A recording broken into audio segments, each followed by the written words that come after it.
Saludos a todos, amados hermanos.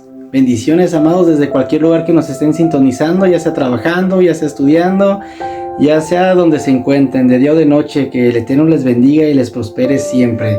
Y bueno, hoy viene un episodio más, la porción número 12, la última, Vayehi, la cual significa y vivió. Esa porción nos abarca desde Génesis 47:28 al 50:26. Y bueno, la haftará que esta vez compagina con la porción es Primera de Reyes 2, del 1 al 12, donde está hablando de Salomón cuando toma posesión del reino. Y tiene que ver mucho con esta porción. Bueno, ya lo estaremos viendo. Por ejemplo, esta porción nos está hablando justamente que y vivió. Y justamente así como la porción de Jayé y Sara y vivió, aquí también, bueno, y la vida de Sara fueron tantos años. Aquí también está hablando de la vida de Jacob. Jacob, por ejemplo, vivió hasta los 147 años y dando a entender nuevamente que el Padre da realza a la vida y no a la muerte. Ahora, esta porción de Génesis ya abarca hasta lo que viene siendo al final del libro. El final de este libro también nos narra sobre la muerte de Joseph.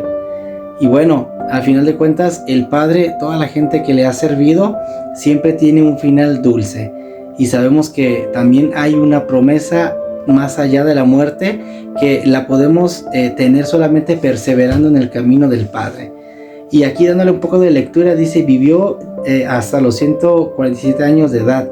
Cuando se acercó la hora en que Israel iba a morir, llamó a sus hijos. Y aquí vienen las bendiciones. Si en verdad me amas, le dice a Joseph, pon tu mano sobre mi muslo y prométeme que vas a hacer lo que te digo. Y la promesa era esta: no me dejes aquí en Egipto. Lleva mi cuerpo a la cueva de Macpela, ahí donde están mis antepasados. Joseph le dice, claro que sí, papá, yo te voy a llevar para allá. Y bueno, pasado el tiempo, se entera que su padre está enfermo y los llama. Ya sabía Jacob que iba a morir, los llama para darle la bendición. Y aquí es una cosa muy hermosa, porque luego viendo Génesis 48, el versículo 3, dice, luego Jacob le dijo a José, el Dios Todopoderoso se me apareció en luz en la tierra de Canaán y me dijo, mira, te daré muchos hijos, haré que tu familia se multiplique y tus descendientes conformarán una comunidad de tribus. Les daré estas tierras a tus descendientes y serán de ellos para siempre. ¿Para cuándo? Para siempre. Tus dos hijos, los que te nacieron aquí en Egipto, antes de que yo viniera, serán como mis hijos. ¡Wow! Y la bendición que ellos tienen no las tienen como de nietos, sino las tienen como hijos propios de Jacob. Ya le dice que los hijos que él tiene, bueno, serán sus hijos, no contado como sus hijos. Entonces, aquí es donde viene lo bueno. Dice, cuando Israel vio que los hijos de José los vio, preguntó, ¿quiénes son ellos? ¿Quiénes son estos? Y Joseph, viviendo solamente lo que veía en ese momento, no entendía lo que estaba pasando. Porque esta pregunta de ¿quiénes son estos? La encontramos tal cual en el libro de Apocalipsis, cuando está hablando de los 144,000 y nos encontramos que hay un anciano diciendo ¿y quiénes son estos? Que nos encontramos gente de todas las nacionalidades, altos, bajos, güeros, chaparros, negros, de todo. Y por eso él se queda, ¿quiénes son estos?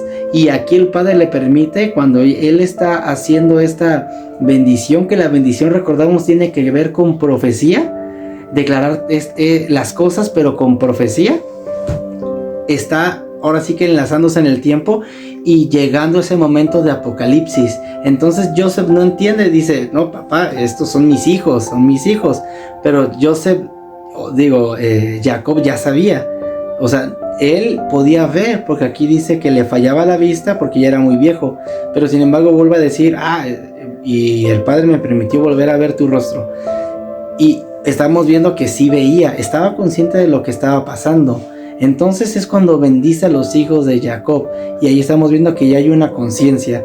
Y cuando los bendice está diciendo, Israel los bendijo y dijo, que el Dios que mis padres Abraham e Isaac adoraron, el Dios que ha sido mi pastor toda mi vida hasta hoy, el ángel que me salvó de todo peligro, bendiga a estos muchachos. Es para que así mi nombre y el nombre de mis padres Abraham e Isaac sigan viviendo en ellos, y para que se multipliquen en toda la tierra. Y estamos viendo que esta multiplicación tiene que ver con la porción pasada de la que estábamos hablando, la cual nos refería a Efraín, ¿sí? Que estábamos hablando que se dispersó por todo el mundo y sin embargo el Padre los iba a unir nuevamente. Cuando está hablando en la Haftará pasada, donde le decía al profeta que uniera los dos trozos de madera, dando a entender que las dos casas se unirían, pero una de esas casas se dispersó a lo largo del mundo, y esa casa, la casa de Efraín, que está haciendo alusión también a los hijos, al hijo pródigo, a los dos hijos que narra que el padre tenía dos hijos y uno de ellos se va, el hijo pródigo, y vuelve, y el mayor fue el que se quedó, el que se fue el menor. Pero aquí vamos a ver vamos a entender que Manasés era el hijo mayor, quien debía tener la bendición. Sin embargo, se la llevó Efraín. Y Efraín, bueno, eso es lo que nos está narrando.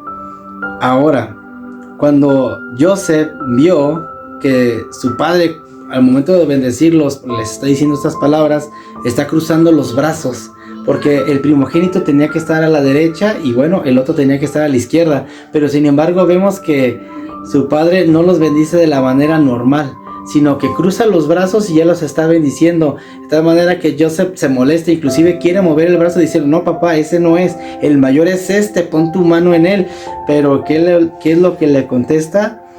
Su papá le dice así: no papá, este es el mayor, pon tu mano en el otro.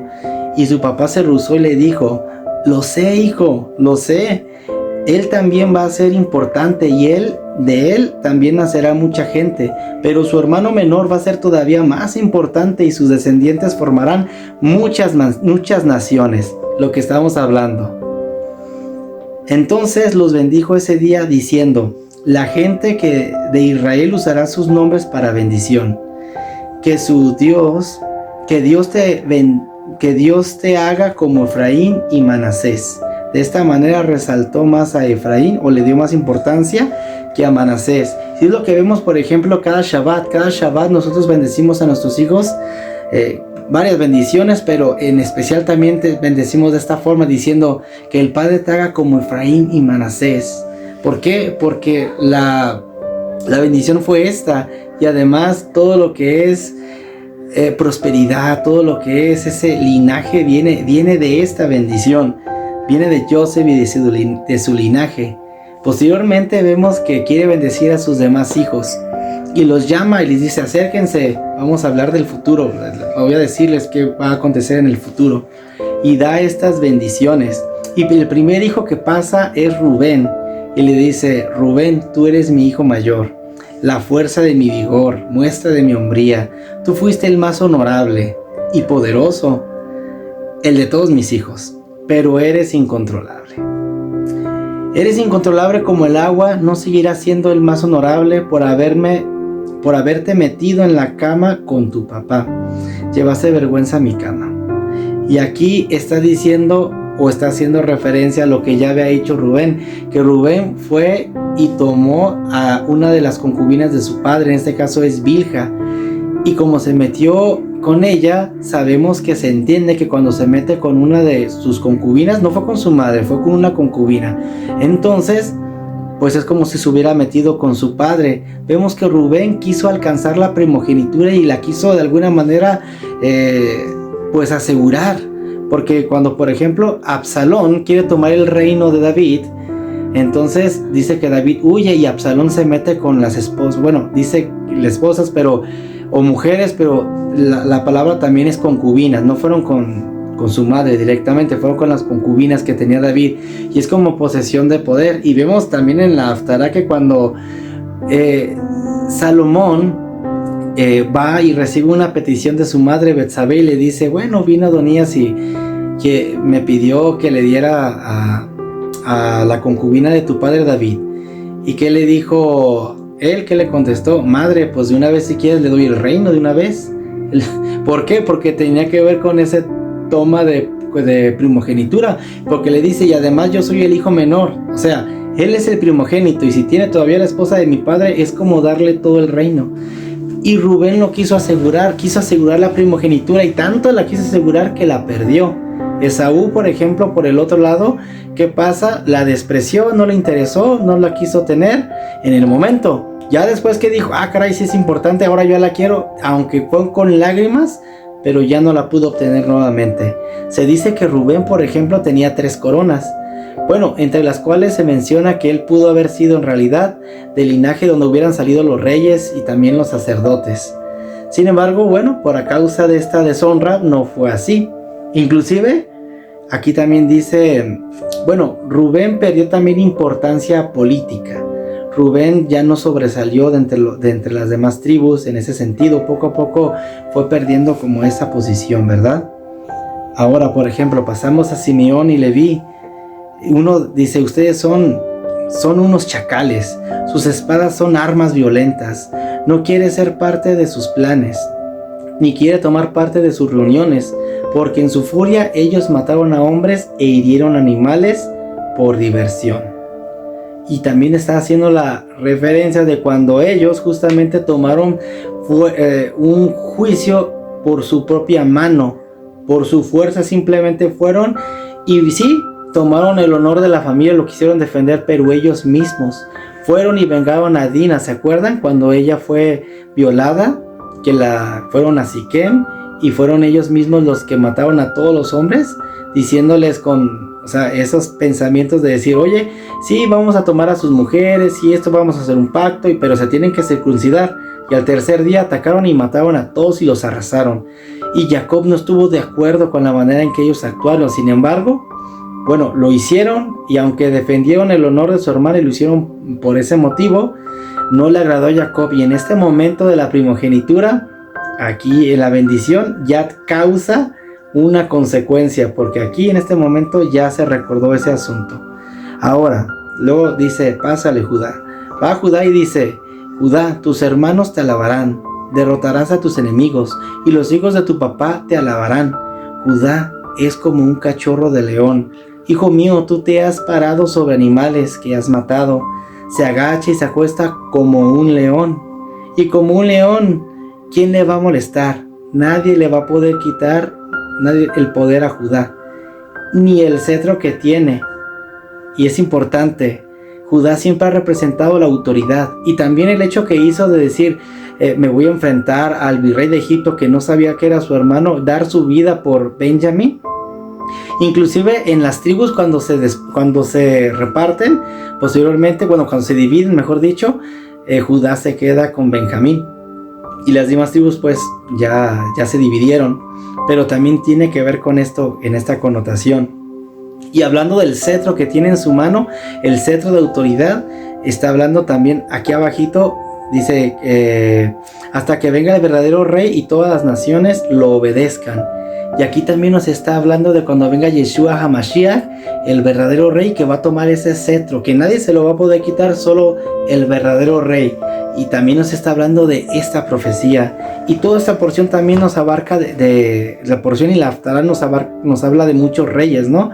Puesto que recordemos, mira, la Haftará está hablando cuando Salomón toma el poder. Su primera decisión como rey, o sea, ya que lo toma en forma, después de que hace esa plática con su padre, tuvo que ver con establecer autoridad. Ahora sí que tuvo que poner a todos en línea para que su autoridad se viera manifestada, ¿no? Y ahorita vamos a hablar un poco más adelante de esto. Luego va a Zabulón y dice, tú vivirás cerca del mar, sus costas serán un lugar seguro para los barcos y su tierra se extenderá hasta Sidón. Y aquí nos está hablando, por ejemplo, que ellos estarán en la costa como comerciantes. Luego habla a Isaacar, que es como un burro fuerte, o sea, la fuerza, pero acostado entre los establos, o sea que no le gusta hacer mucho. Dice que espía un buen lugar para vivir y descansar. Ok, ve lo agradable que es la tierra, pero se ha dispuesto a llevar la carga de otros. Pero bueno, o sea que está bien que le gusta trabajar, pero que no O sea, le gusta lo fuerte, lo duro, pero también le gusta descansar. Y bueno, también aquí más adelante vemos que hace una alianza uno de sus hermanos para poder generar esta bendición que así se hace, ¿verdad? Luego pasa Dan y dice: pronunciará justicia a su gente como una de las tribus de Israel. Dan será como una serpiente al lado del camino. Y saben una cosa, de aquí vienen los jueces, de aquí vienen esos magistrados y toda esa gente importante, puesto que la justicia que está hablando aquí no va a ser del todo legal, sino que va a ser como un tipo justiciero, lo que es como fuera del camino, lo que no es necesariamente lo recto, porque la serpiente es lo que hace. Dice, como una serpiente venenosa al lado del sendero, que muerde los pies de los caballos y hace que quienes los montan se caigan de espaldas. Señor, estoy esperando tu salvación. Y ahí empieza a hablar todo esto. Ahora, luego va para Gad. Lo van a atacar unos ladrones, pero también le está diciendo: los vas a ahuyentar, ok, los vas a vencer. En las tierras de Aser crecerá alimento bueno y abundante, y tendrás comida dignas de un rey. Y estas comidas dignas de un rey te hablan también de la provisión, por eso lo van a querer atacar. Y le está diciendo aquí: ok, tú serás esto, pero también te van a atacar, pero también vas a vencer. De tal manera que también todo esto encuadra mucho de cómo se acomodaron conforme a estas características alrededor del Mishkan, cuando se ponían alrededor de él, y cada uno conforme a las cualidades y virtudes que tenía, hacía frente a algún enemigo. Esto es lo que pasa. Luego va Neftalí y dice: es como una venada libre, que suele dar cría hermosa, o sea, un pensamiento libres, estar sin opresión, todo este sentido. Y luego dice a José: como una viña muy productiva es José, viña muy productiva al lado de una fuente. Sus ramas se trepan por toda la pared. Mucha gente luchó contra él. Sus enemigos eran arqueros, pero les ganó. Él ganó. Ganó la batalla con su gran arco y la habilidad de sus brazos. Recibe su poder del fuerte de Jacob, del pastor, de la roca de Israel, del Dios de tu padre. Que Dios te ayude. Que el Dios Todopoderoso te bendiga y te mande bendiciones de arriba en el cielo y bendiciones desde lo más profundo de abajo. Que te dé bendiciones desde los pechos y el vientre. Muchas cosas buenas le sucedieron a mis padres. Y yo, tu papá, recibí mayores bendiciones. Y tus hermanos te dejaron sin nada. Recordando aquel momento en el cual ellos, lo vendieron y le dejaron, pues le despojaron hasta de la ropa y todo, hicieron aquel evento, pero aquí le está diciendo algo: pero ahora yo amontono mis bendiciones para ti, como si fuera una gran montaña. Y es sorprendente esta manera de bendición, wow. Al final de cuentas la importancia se la llevó Joseph, y eso es porque en realidad él no lo buscó, no lo anheló de una manera como Rubén, por ejemplo, que él tanto lo quiso asegurar que lo vino a perder. Y ahora pasa Benjamín y le está diciendo: tú eres como un lobo hambriento por la montaña, que se come lo que cazó y por la tarde reparte las sobras.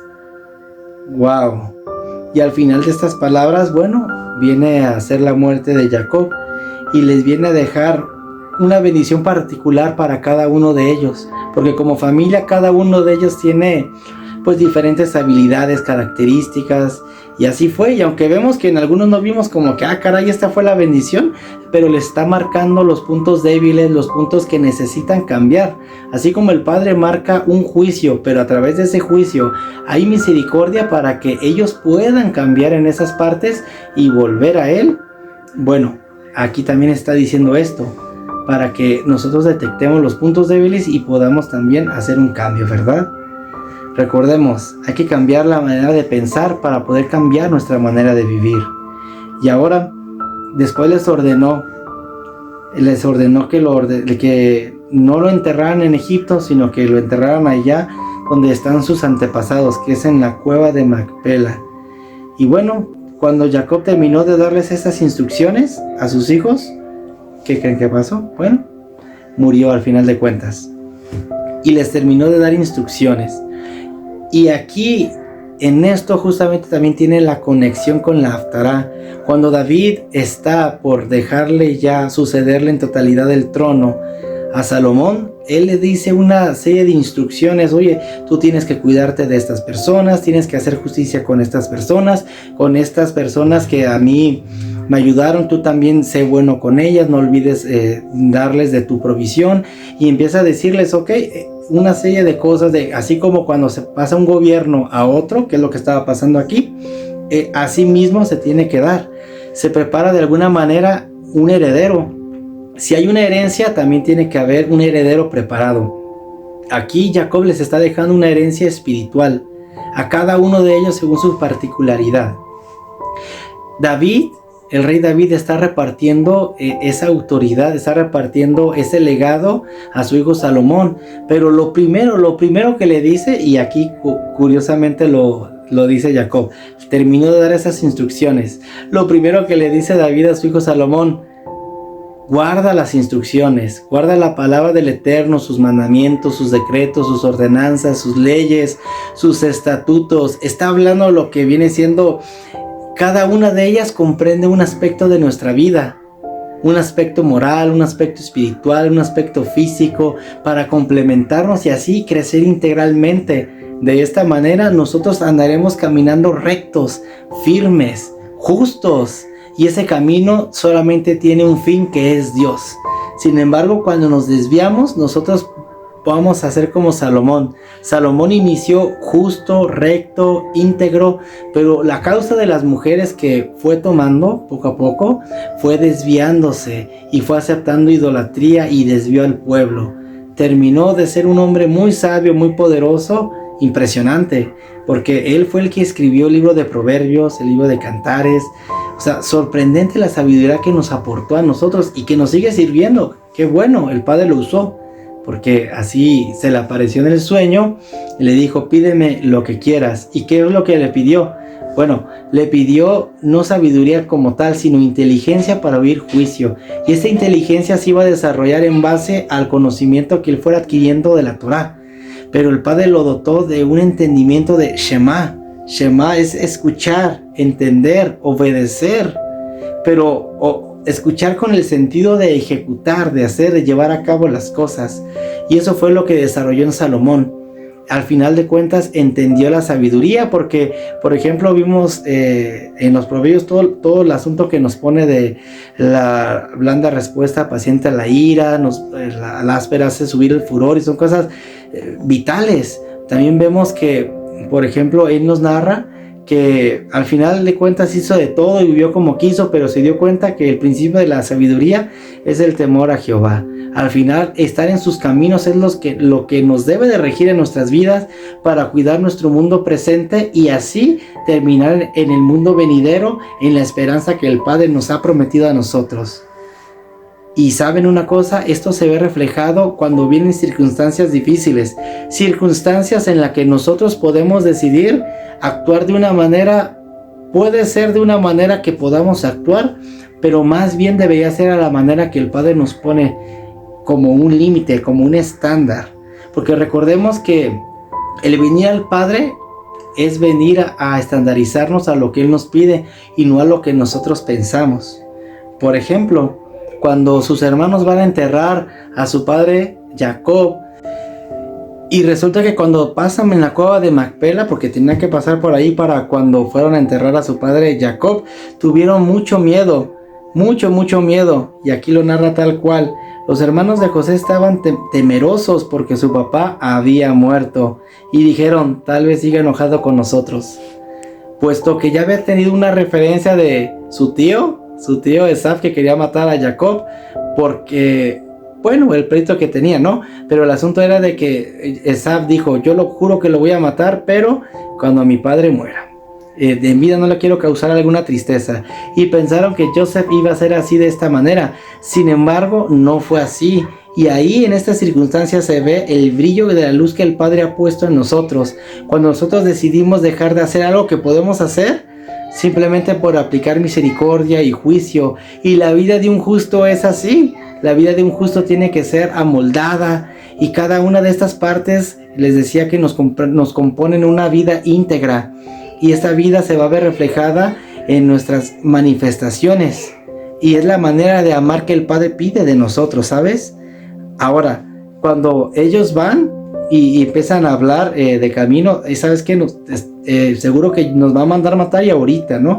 Empiezan a susurrar entre ellos, van y le mandan un mensaje a Joseph, diciéndole, no, cuando tu padre vivía, él dijo que perdonaras a tus hermanos por lo que te habían hecho. Sin embargo, Joseph sabía que esto que le estaban diciendo era mentira, y aquí dice tal cual, cuando escuchó el mensaje, lloró porque él sabía que no era cierto, y él dijo, entonces, ustedes piensan que yo no los voy a perdonar, o sea, que yo no los he perdonado, si yo ya los perdoné, justamente yo ya los perdoné. Sin embargo, se acercaron sus hermanos, lo buscaron, se acercaron y se arrodillaron. Se inclinaron ante él y le dijeron, nosotros somos sus esclavos. Ellos mismos no podían superar el hecho que habían hecho con Joseph. Joseph, siendo un joven, siendo el hijo amado, ellos mismos cometieron esa maldad, y esa maldad no los dejaba descansar. Tanto así que en este momento piensan, y ahora sí nos va a matar. Y tuvieron un tiempo bastante para platicar de eso allá en Egipto. Sin embargo, no lo habían hablado porque tenían miedo y no lo sanaron. Y nosotros es importante que no dejemos pasar tiempo cuando tiene un evento de esta naturaleza a nosotros a lastimarnos. Recordemos que el perdón nos va a liberar, nos va a limpiar. Dejar la justicia para Dios es lo mejor que podemos hacer, ¿sabes? Así les dijo Joseph, no tengas miedo, no tengas miedo. O sea, ¿acaso yo me voy a poner en lugar de Dios? ¿Soy yo Dios para juzgarlos? Y les dice, al contrario, yo voy a sustentarlos a ustedes, a sus familias, a sus nietos. Yo voy a estar con ustedes. O sea, ya se los estoy demostrando. ¿Cómo es que ustedes piensan que voy a hacer una acción de esta naturaleza? Sí, ok, en el Midrash cuenta que él se apartó un momento en ese lugar para llorar. Pero dice que él lloraba, pero ¿sabes cómo? Orando, haciendo tefilá al Eterno, para que de esta manera se viera, o sea, él agradeció que todo lo que le pasó tuvo un propósito. Y el propósito aquí lo dice, ustedes lo planearon para hacerme daño, para mal, pero Dios lo hizo para bien, lo hizo para obtener los resultados que vemos ahora, para salvarle la vida a mucha gente. No tengan miedo, yo los voy a mantener a ustedes y a sus hijos. De esta manera, él los tranquilizó con estas cosas que les dijo, palabras blandas, palabras que llenan el alma y, wow, renuevan el espíritu. Sus hermanos se sintieron bien por este asunto. ¿Sabes?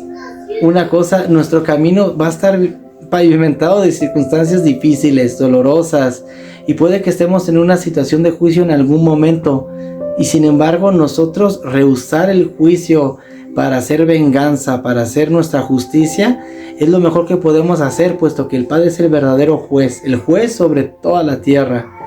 Y recordamos, por ejemplo, que nuestra insistencia tiene que ser principalmente como esa luz que se irradia de adentro hacia afuera, principalmente en nuestra familia. Nosotros tenemos que dejar un legado espiritual, día con día, Shabbat con Shabbat, para que nuestros hijos puedan aprender no tanto de lo que les digamos, sino más bien de lo que les mostremos. Nosotros somos ese molde a seguir, porque por ejemplo vemos que cuando Salomón recibe las instrucciones de su padre, él las obedece al pie de la letra. Y aunque tal vez en algunas circunstancias él no estuvo muy convencido de hacer tal o cual cosa, pero obedeció lo que hizo. Y ese asunto de estar obedeciendo lo que su padre David había hecho, le generó la bendición de tener el sueño, la aparición de Dios por medio del sueño, en la cual pudo ser bendecido también de una manera sobrenatural. Y de esa misma manera nosotros también podemos tener ese hecho. Y no podemos ligar o no podemos condicionar que yo obedezco y el Padre me tiene que obedecer en esto y en esto y en esto, porque ya lo dijo. No, el asunto es de que las bendiciones ya están dadas, son una promesa para el pueblo de Dios, y mientras nosotros nos adhiramos y vayamos caminando en esa obediencia, el Padre por una obediencia tiene una bendición y es determinada, y así lo vamos a ir viendo en los libros posteriores, así como en Levítico, así como en Devarim. Vamos a ir viendo las consecuencias de la bendición. Recordemos que O sea, la bendición es algo hermoso, es algo que produce, algo que da, algo que se multiplica.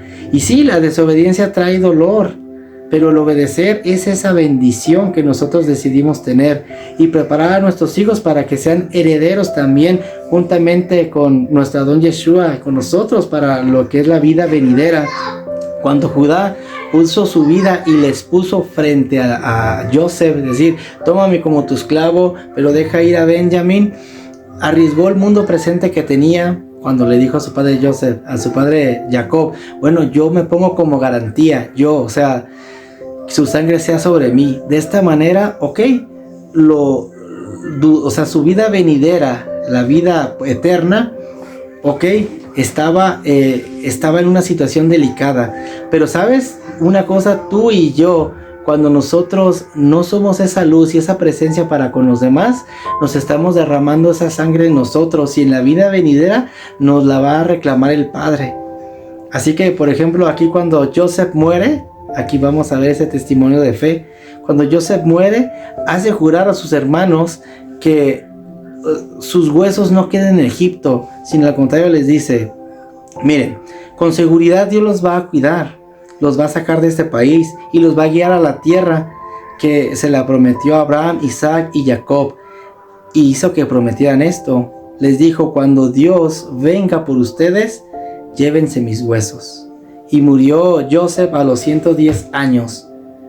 Murió a esa edad y está galardonado en el cuadro de la fe, en la galería de la fe, por decir que se lleven sus huesos.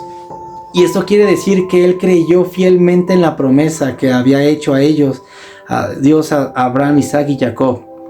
Joseph también la creyó. Tanto fue así que el Padre permitió que de su descendencia Efraín también viniéramos nosotros y nos pudiéramos incluir en esa misma fe, y somos el resultado de esa promesa que ha tenido el Padre para con nosotros. Así que es momento de alabar y de dar gracias por lo que el Padre nos ha prometido. Pero podemos quedarnos también con esta pregunta: ¿nosotros qué estamos haciendo para asegurar el mundo venidero? ¿Qué estamos haciendo en el mundo presente para que el Padre esté viendo nuestra confirmación de fe en la emuná que hemos adquirido? Bueno, yo espero que este mensaje te haya sido de bendición. No olvides dar like, compartir, y bueno, nos veremos la siguiente. Hasta la próxima.